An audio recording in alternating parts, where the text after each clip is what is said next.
An off-duty police officer witnesses the early stages of a robbery, then shoots the man suspected of stealing cash from the store. So this happened last night in the Englewood neighborhood near Beach and University. The officer was returning home to his apartment community off Cruise Road when he saw a man putting on a mask. Channel 4's Heather Lee is joining us now live with how it all happened. Heather?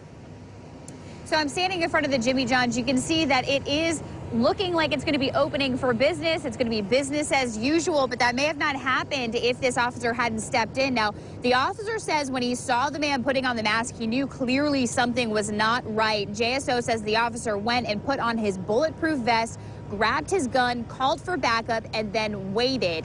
Again, this is where it happened. We're going to show you some video. JSO says the officer knew other businesses in the area had been robbed not long ago, so he was on high alert.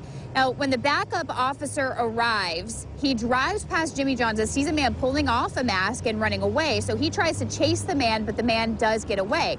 Now, another officer who arrived on scene was able to chase down what police believe was the getaway car with two other people inside. Meanwhile, the suspect scales over a wall where the first officer was waiting. JSO says the officer told him several times to stop, and when he didn't, the officer took action by shooting the guy 4 times, but the other officer also arrived and took action.